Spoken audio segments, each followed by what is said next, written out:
Assalamualaikum warahmatullahi wabarakatuh. Salam sejahtera buat kita semua. Apa kabar? Semoga Anda semua dalam keadaan sehat walafiat. Amin. Pada pertemuan kedua ini, kita akan membahas mengenai konsep dasar komunikasi, data, dan jaringan komputer.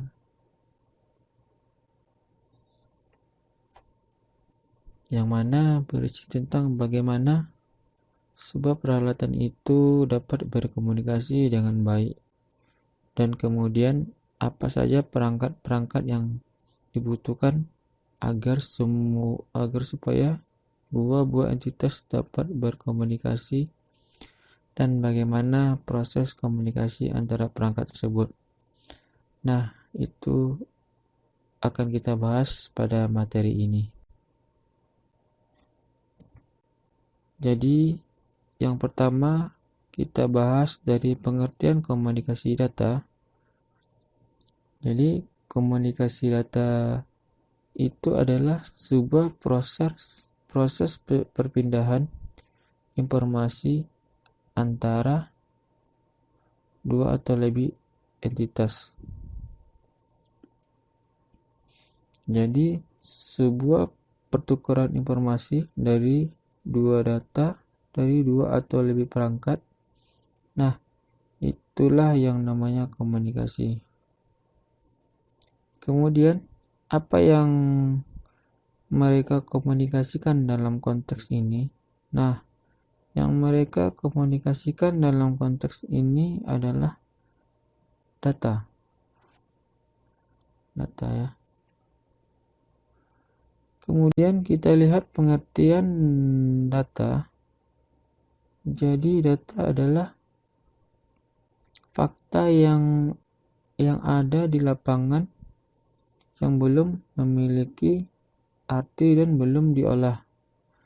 Nah, jadi data itu adalah sebuah fakta yang dikumpulkan melalui sebuah metode atau serangkaian metode, baik itu observasi atau wawancara.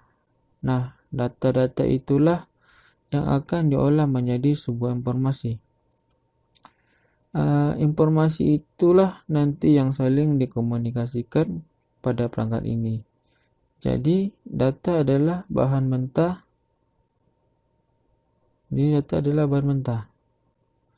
Jadi, intinya, komunikasi data adalah proses perpindahan atau pertukaran data antara dua atau lebih perangkat media transmisi. Nah, itu jadinya kesimpulan seperti itu. Selanjutnya, jenis selanjutnya. Nah, tadi kita sudah bahas mengenai data. Yang kita tahu, data itu bisa diambil melalui serangkaian metode, baik itu dari wawancara atau studi lapangan atau juga observasi lapangan. Intinya, data itu adalah kumpulan dari sederetan fakta di mana kemudian dapat dilakukan proses untuk mendapatkan informasi. Jadi, data tadi diolah, kemudian dapatlah sebuah informasi berdasarkan data-data yang dikumpulkan tadi. Terdapat banyak bentuk data yang dapat kita ambil. Beberapa bentuk data yang bisa dipergunakan dalam komunikasi adalah yang pertama, yang berikut, yaitu teks. Teks ini yang sering dilakukan untuk kita berkomunikasi, contohnya melalui via SMS, email, WA. Nah, selanjutnya ada angka. Angka juga bisa dikomunikasikan antara perangkat. Nah, itu yang kemudian setelah angka dan teks, yang selanjutnya adalah gambar ya. Selanjutnya adalah gambar. Baik itu foto ataupun sebuah citra digital yang diolah melalui platform multimedia. Nah, itu bisa dikirim atau ditransmisikan melalui komunikasi data. Tadi selanjutnya adalah audio. Audio ini adalah bentuk suara seperti yang kita mengirim voice note, itu termasuk audio. Karena hanya suara yang kita dengar dengan tanpa suara. Visualisasi untuk hanya suara saja. Visualisasi untuk hanya suara saja. Jadi seperti kita telepon. Jadi telepon itu adalah suatu contoh dari pertukaran komunikasi berupa data audio, kemudian video. Selanjutnya video. Video contoh simpel yang sedang Anda saksikan sekarang dikirim melalui media transmisi platform, melalui baik itu YouTube, TikTok. Nah, itu adalah jenis data berupa video. Jadi ini yang tadi ya, teks merupakan suatu kesatuan yang terdiri dari susunan huruf, baik huruf besar maupun kecil, serta beberapa simbol yang termasuk di dalamnya. Teks tersimpan pada bit. Sistem pengkodean yang biasa dipergunakan dalam teks adalah ASCII atau kepanjangannya American Standard Code for Information Interchange dan Unicode.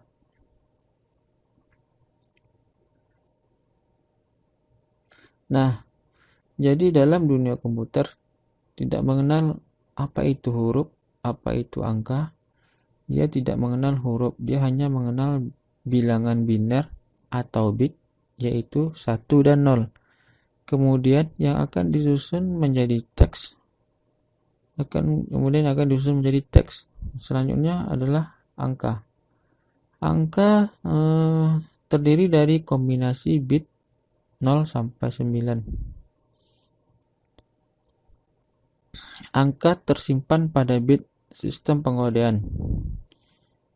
Yang biasa dipergunakan dalam angka adalah ASCII dan Unicode. Jadi, angka terdiri dari 0 sampai 9. Mungkin ada yang bertanya, kenapa 10 tidak ada? Karena 10 itu adalah kombinasi antara 0 dan 1. Dan selanjutnya, gambar. Gambar, sebuah piksel merupakan elemen terkecil dari gambar.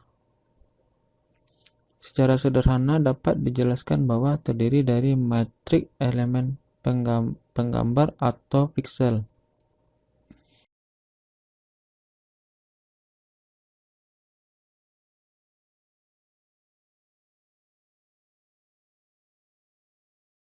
Jadi gambar itu terdiri dari piksel atau elemen yang disusun sedemikian rupa, maka terjadilah sebuah gambar.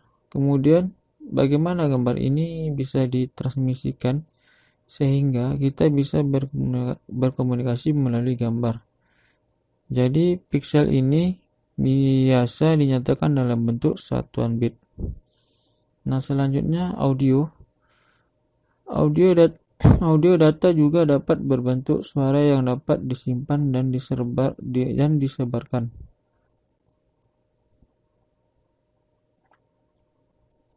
Contoh, apa yang kita dengar dalam radio merupakan sumber data atau informasi. Audio bersifat kontinu dan bukan diskrit. Nah, jadi jika kita berkomunikasi menggunakan audio, tidak bisa kita saling berkomunikasi seperti telepon. Jadi kita harus menunggu giliran yang satu menyampaikan suara, kemudian setelah itu baru dilakukan timbal balik oleh si pengirim tadi, juga mengirim informasi berupa audio itu. Nah, selanjutnya video. Video ini merujuk pada penyebaran data dalam bentuk gambar, bergerak, atau film. Kemudian, format video biasanya dalam bentuk MWV, WLV, MP4, dan lain-lain. Nah, video adalah sebuah gambar yang diputar secara cepat sehingga gambar terkesan bergerak seperti melakukan sebuah gerakan. Padahal hanya foto yang dijalankan begitu cepatnya. Dan jadilah video tersebut. Pengertian komunikasi data merupakan proses pengiriman atau perpindahan data atau informasi antara dua titik atau lebih menggunakan kode biner melalui saluran transmisi atau media transmisi dan perangkat. Jadi apa saja yang bisa berkomunikasi? Ya, yang pertama itu komunikasi data antara komputer dan komputer. Kemudian komputer dan peralatan.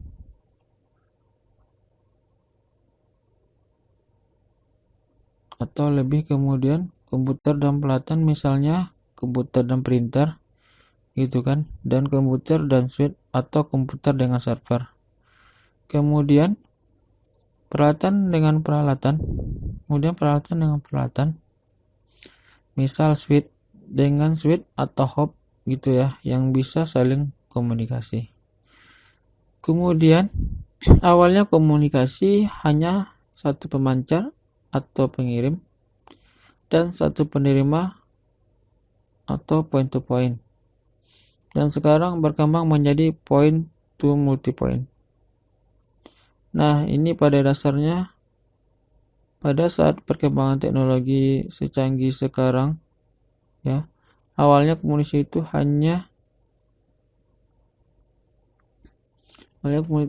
hanya antar satu komputer ke komputer yang lain, yaitu point to point. Barulah seiring perkembangan zaman dikembangkan sebuah metode komunikasi yang agar bisa satu komputer bisa berkomunikasi berbagai komputer yang lainnya yang ada di belahan dunia atau sengaja menggunakan beberapa transmisi. Kemudian hal ini berkembang dan selanjutnya banyak penerima atau pemancar lainnya yang pada akhirnya akan terbentuk jaringan komunikasi data. Contohnya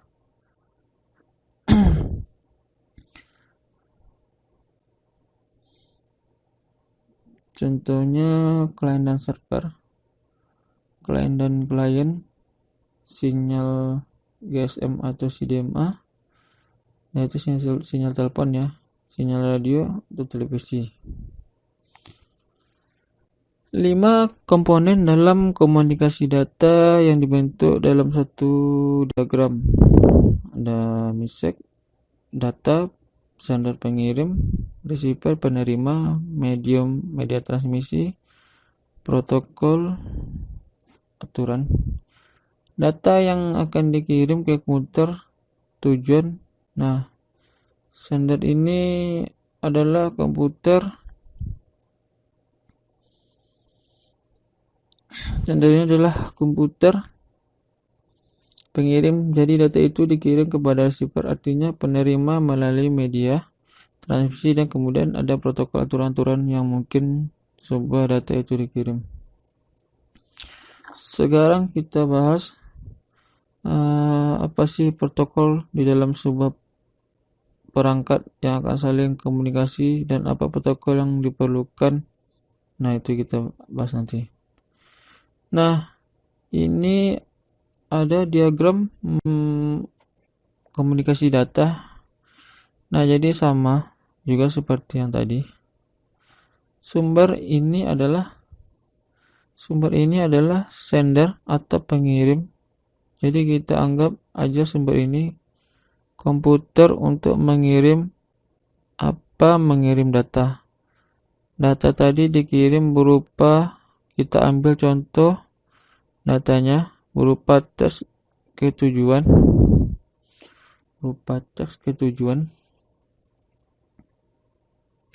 Dari sumber ketujuan ini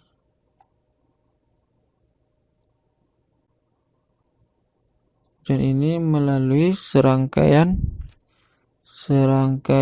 komponen dulu. Yang pertama, dari sumber ini mengirim ketujuan data melalui transmitter dulu. Transmitter ini adalah seperti yang telah saya jelaskan tadi. Komputer itu hanya mengerti 1 dan 0, bilangan biner. Nah, data yang berupa teks tadi itu ditransformasikan ke bilangan biner. Setelah ditransformasikan ke bilangan biner 1 0 tadi, nah maka akan dilanjutkan ke sistem transmisi.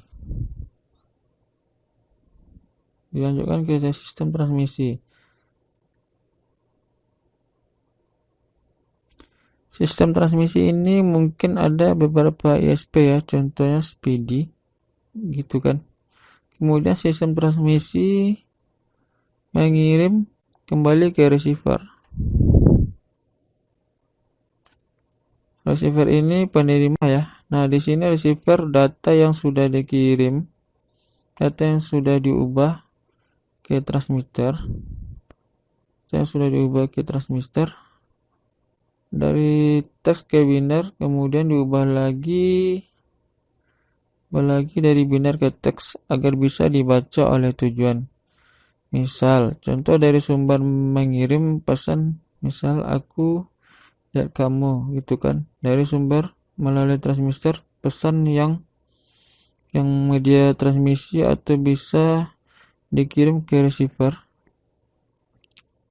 1 dan 0 tadi dirubah kembali menjadi teks asli, yaitu akan aku lihat kamu. Sehingga dari receiver di antara ketujuan tadi pesannya sampai ke tujuan. Jadi seperti itu kira-kira mekanisme komponen dari diagram komunikasi data ini ya.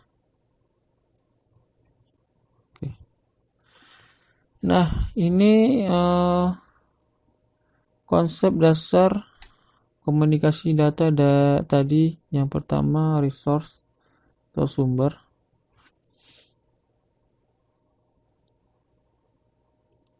Yang tadi contoh telepon, HP atau PC. Nah, kemudian transmitter tadi contohnya apa jadi transmitter? Contohnya modem yang mengubah sinyal digital menjadi sinyal analog ya. Jadi transmitter atau ini contohnya modem yang merubah sinyal digital menjadi analog, maupun sebaliknya dari analog ke digital. Digital ini adalah binary tadi ya, yang 1010 tadi. Nah, kemudian sistem transmitter yaitu jalur transmisi data yang menghubungkan antara sumber dan tujuan. Contoh ini ya, pelayanan internet Speedy atau USB lain. Receiver tadi yaitu modem yang merubah sinyal analog menjadi digital. Kemudian ketika telah melalui serangkaian, perubahan dikirim ke komputer tujuan tadi.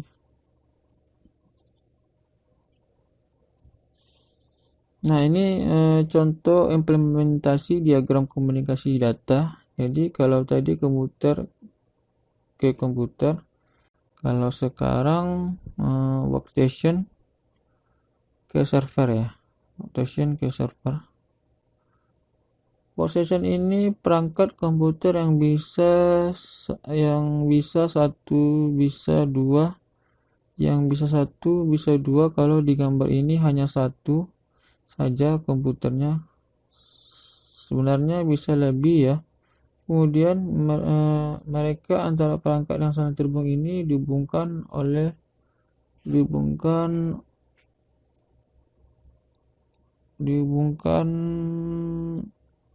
modem ya, dihubungkan oleh modem. Adalah tujuannya agar bisa mengubah sinyal digital ke analog atau transistor. Jadi modem itu adalah transistor yang mengubah sinyal digital ke analog atau analog ke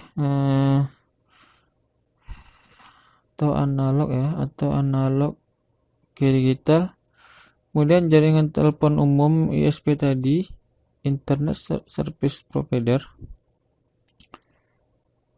atau SPDI lah ya. Kemudian data tadi dikirim kembali ke modem tujuan dulu, tidak langsung ke server.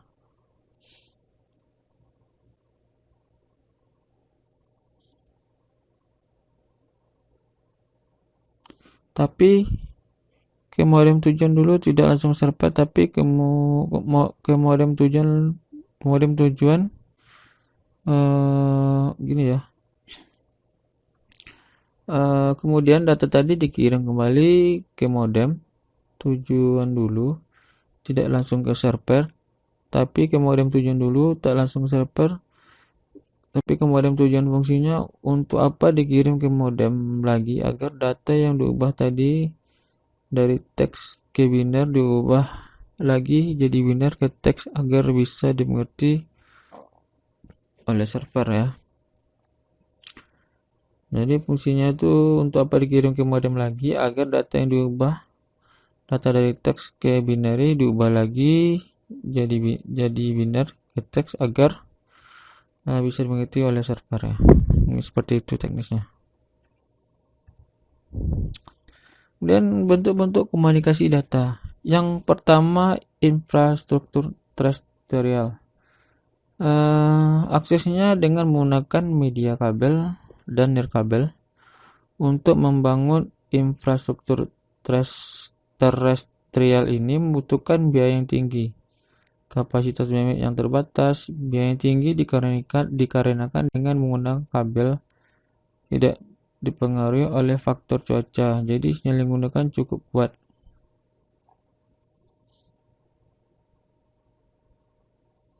Nah, jadi menggunakan media kabel ya.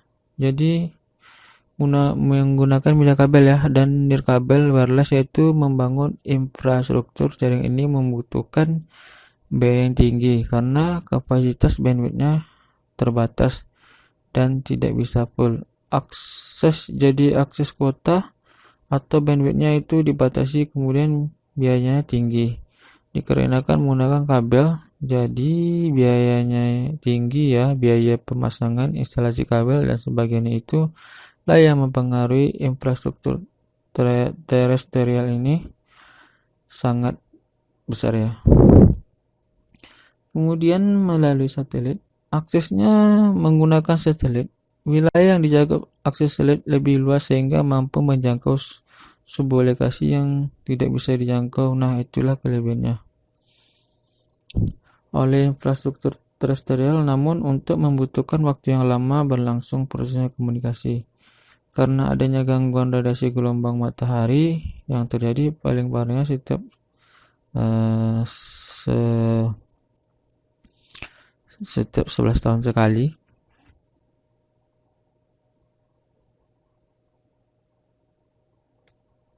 Nah, itu ada kelebihan dan kekurangannya juga antara komunikasi bentuk antara dua komunikasi ini ya. Kalau melalui satelit tadi memang kelebihannya bisa mencakup wilayah yang luas. Artinya kalau kita di Indonesia itu terus kita ingin berkomunikasi dengan orang yang ada di luar sana, bisa dilakukan melalui satelit. Kemudian kalau kabel tidak mungkin, dan dengan media satelit ini bisa dilakukan itu, tapi akan melakukan proses yang lama. Mungkin ada kendala cuaca mungkin, jadi mempengaruhi sinyal komunikasi tadi.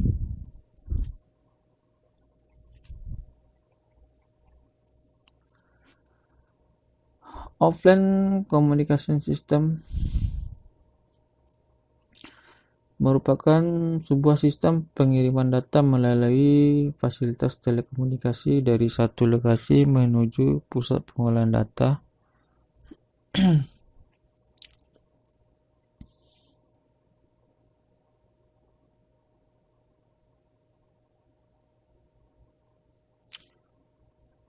Namun,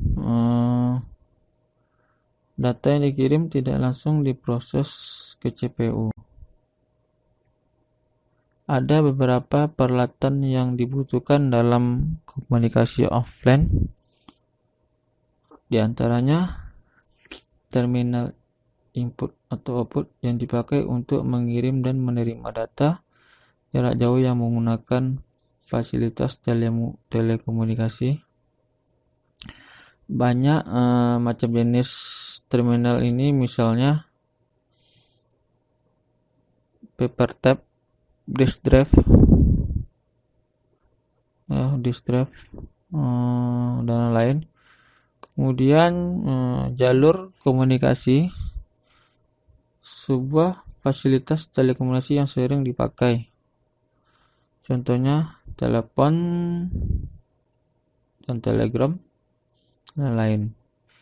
Kemudian yang ketiga adalah modem ya.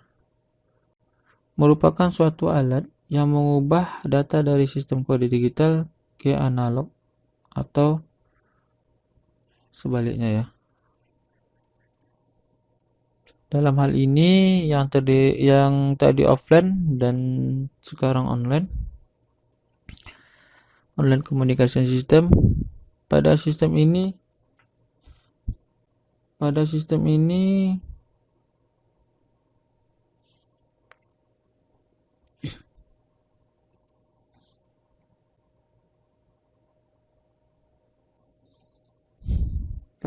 data yang dikirim lewat terminal komputer dapat langsung diproses oleh komputer. Pada saat ini kita membutuhkannya.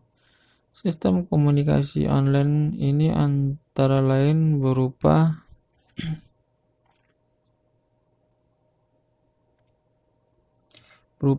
real-time ya.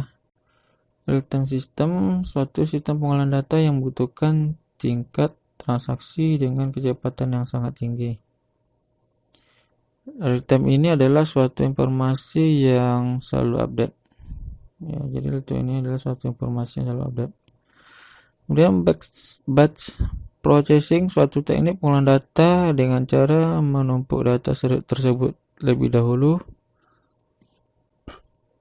lalu diatur pengelompokannya datanya dalam satu kelompok yang dinamakan batch.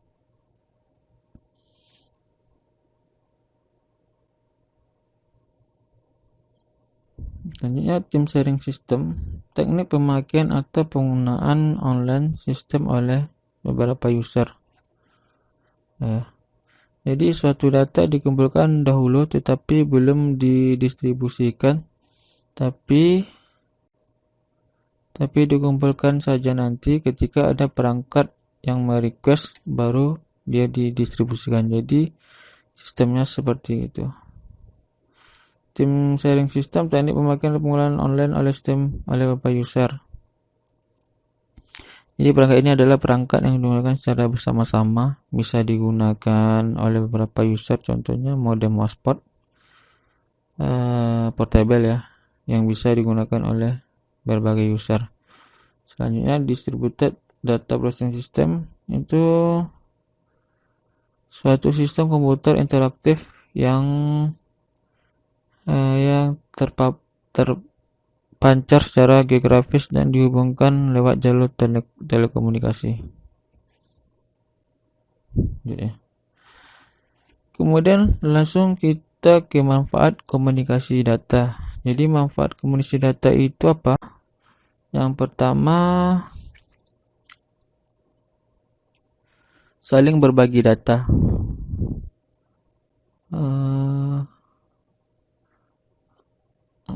Saling berbagi data saling jadi manfaat komunikasi data. Jadi manfaat komunikasi data itu yang pertama saling berbagi data, itu manfaat yang signifikan. Jadi kita saling berkomunikasi, berbagi informasi, berbagi data antar komputer di dalam jaringan komunikasi data. File di komputer server dapat diakses dari komputer klien. Nah, itu dia jadi pengertian dari data sharing untuk berbagi data. Kemudian device sharing. Device sharing berbagi peralatan antara komputer yang membutuhkan peralatan. Satu buah peralatan printer dapat dipakai oleh beberapa komputer jaringan di dalam jaringan. Jadi saling berbagi peralatan misal jika kita di kantor ada 5 komputer tapi hanya memiliki satu printer. Jadi satu printer tadi bisa dipakai oleh 5 komputer. Jadi dia berbagi peralatan tadi. Tapi jika kita ingin ngeprint harus bergantian tentunya. Jadi dengan adanya device sharing ini tentu akan menjadi efisien. Nah, kemudian manfaat selanjutnya adalah entertainment atau hiburan. Pemanfaatan lain jaringan komunikasi. Data yang paling diminati masyarakat, paling banyak diminati masyarakat luas, adalah game online, chatting, browsing, radio, TV streaming. Seperti hobi bermain game online seperti PUBG. Nah, itu juga termasuk dari komunikasi data juga dan lain sebagainya. Nah, kemudian contoh aplikasi komunikasi data. Yang pertama itu email adalah media aplikasi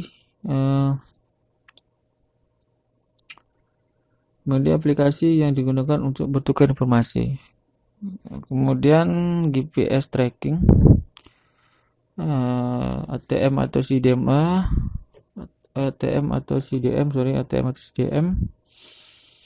Terus traffic control system, reservasi tiket pesawat online yang disebut merekanya tiket.com, Traveloka ya. Kemudian KRS online, kartu rencana studi dan lain sebagainya. Nah, ini selanjutnya kita masuk ke metode komunikasi data. Nah, ini adalah metode peer-to-peer ya. Ini adalah metode peer-to-peer atau perangkat ke perangkat yang dihubungkan melalui namanya switch. Nah, ini perangkat ke perangkat dihubungkan yang melalui namanya switch ya. Jadi switch ini fungsinya untuk memetakan alamat. Misal komputer ini mau mengirim pesan ke komputer ini, kita kasih nama komputer ini A, misalkan ini komputer A ya. A kemudian mengirim ke komputer B. Nah, ketika dia mengirim sebuah pesan tadi melalui sebuah perangkat yang namanya switch. Jadi switch tadi dipetakan alamat pengirimnya kemana. Jadi alamat itu namanya IP address ya. Nanti dari switch akan mengetahui dari mana dia dikirim, kemudian tujuannya kemana. Jadi nggak mungkin dia salah alamat ke sini dan ke sini, karena kan semua terhubung ke switch ya. Semua ini terhubung ke switch. Dan switch atau semua alamat yang ada di komputer ini, maka switch akan mengirim ke tujuan seperti itu. Ini dikatakan namanya peer-to-peer ya. Ini dikatakan namanya peer-to-peer. Ya, tetapi kekurangannya dia tidak bisa melakukan komunikasi secara serentak. Ingin mengirim ke sini, ingin mengirim ke sini, ingin mengirim ke sini, atau ingin mengirim ke sini secara bersamaan, maka akan terjadi tabrakan atau collision. Nah, itu peranannya ya komunikasi peer-to-peer. Kemudian Keuntungannya apa menggunakan peer-to-peer ini? Biaya yang dikeluarkan untuk biaya yang dikeluarkan untuk mengimplementasikan relatif murah, ya. Tidak membutuhkan NOS, tidak. Nah, ini juga juga dipertimbangkan dari keuntungan jaringan peer-to-peer. Kemudian eh, tidak membutuhkan hardware atau dedicated server. Kemudian tidak membutuhkan administrator jaringan, ya.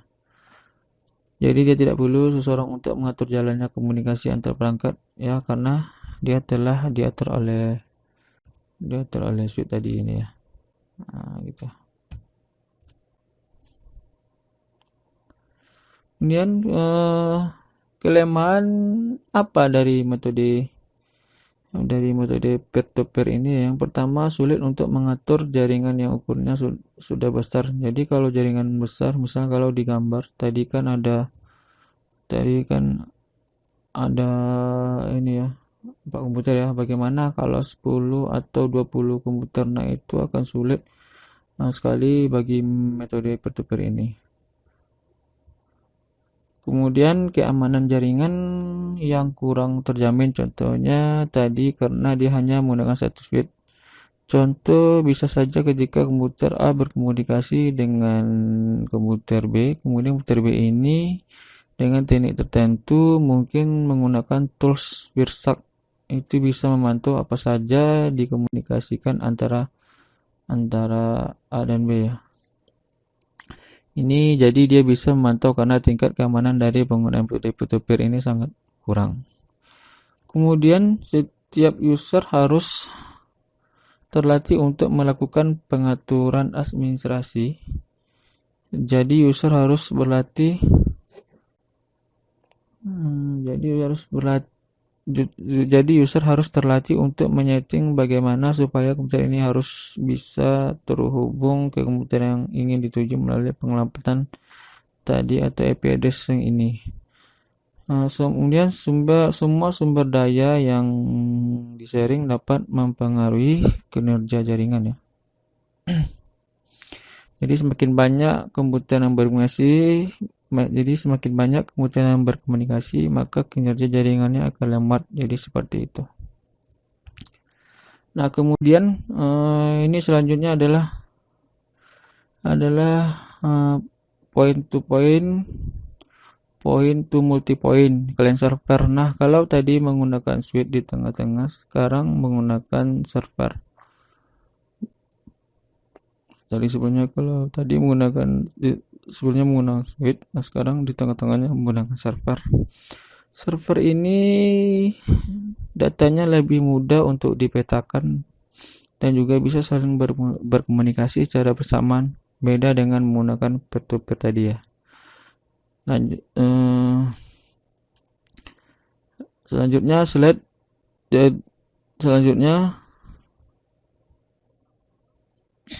jadi kalau kita menggunakan server, data-data dikumpulkan pada server. Jadi komputer cukup mengirimkan request saja, misalnya saya ingin mencari data hewan yang memakan rumput. Kemudian server akan mencari secara otomatis menggunakan protokol, ya. Ini hewan apa saja atau herbivora yang kemudian akan mengirimkan kembali reply ini ke komputer yang request tadi. Komputer ini merequest, dia akan menuju ke protokol.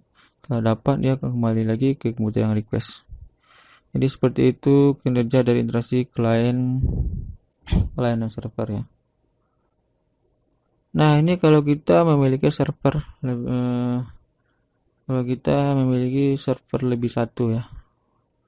lebih dari satu, yang jadi kan tadi kalau kita hanya memiliki server tapi komputernya banyak. Kalau misalkan komputernya banyak dan servernya juga banyak, maka akan sangat mudah dalam segi pengaksesan data. Keuntungan dari jaringan client server apa? Keuntungan adalah menyediakan layanan jaringan yang lebih aman. Kalau tadi di peer-to-peer kan cenderung tidak aman.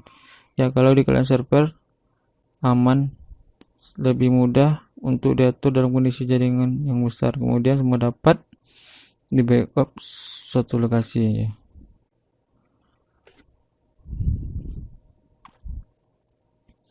Jadi keuntungan jaringan server menyediakan layanan jaringan yang lebih aman, kemudian lebih mudah untuk diatur dalam kondisi jaringan yang besar. Semua data dibawa pada satu lokasi saja. Dan juga ada kelemahan jaringan client server, membutuhkan sistem operasi jaringan, operasi sistem yang relatif mahal. Jadi sumber daya untuk membangun jaringan client server membutuhkan hardware yang powerful untuk mesin server, membutuhkan administrator jaringan, memiliki satu titik kelemahan yang fatal jika jaringan hanya memiliki server tunggal. Jika server down, maka jaringan akan lumpuh. Okay.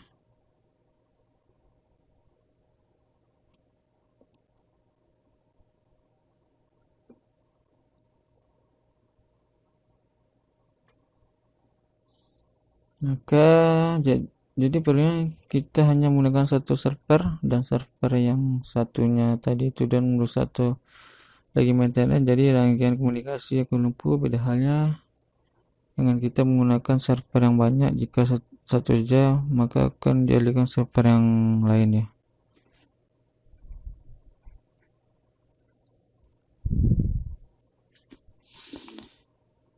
Ini kita akan bahas bagaimana tadi di transmisi.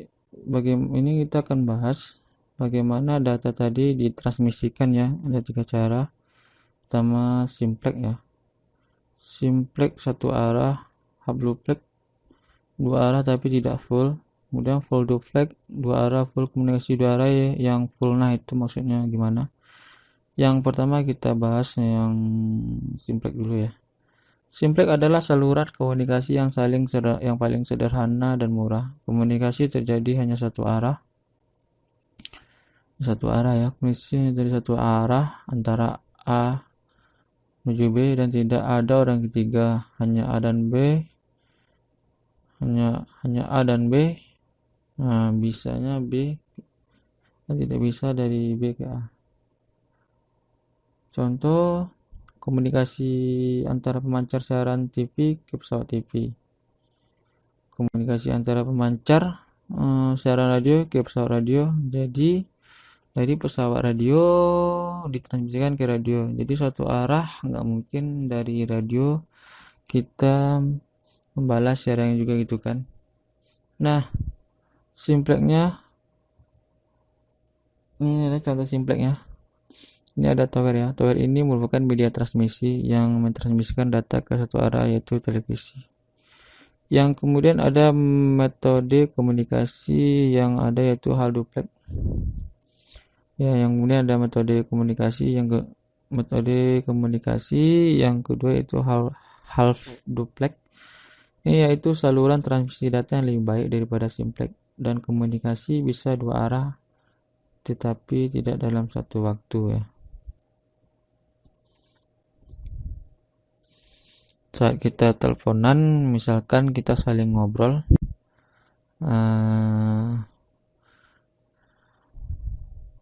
kita saling bicara juga tidak masalah. Jadi kita saling bicara juga tidak masalah, dia full communication. Kemudian dapat terjadi dari A ke B dan B ke A secara bersamaan. Contoh telepon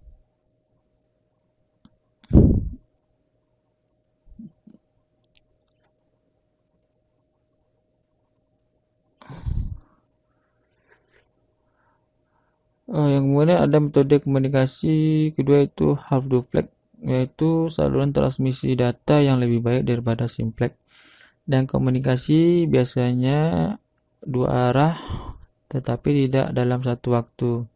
Jadi dia ganti-gantian untuk komunikasi pakai walkie-talkie. Yang satu 2 komunikasi, kemudian setelah yang satu 2 komunikasi, kemudian setelah selesai bicara baru lawan yang satunya bisa ngomong lagi. Makanya ada istilah Roger satu masuk, nah Roger dua masuk artinya gantian ngomong ya. Nah, ini sekarang ini contoh haplopleknya ya. Nah, ini sekarang yang kita gunakan sekarang full duplex ya, saluran transmisi data yang lebih baik daripada hal duplex, dan komunikasi bisa dua arah dalam satu waktu. Contoh saat ini kita teleponan, misalkan kita saling ngobrol, kita saling bicara juga tidak masalah karena dia full komunikasian ya. Komunikasi dapat terjadi dari A ke B dan B ke A secara bersamaan. Contoh telepon handphone. Oke ya. Jadi seperti itu kira-kira ya dari penjelasan saya ini. Jika ada yang ingin ditanyakan, silakan komentar. Kemudian minggu depan kita akan bahas materi selanjutnya. Video ini saya akhiri. Mohon maaf atas segala kekurangan. Assalamualaikum warahmatullahi wabarakatuh.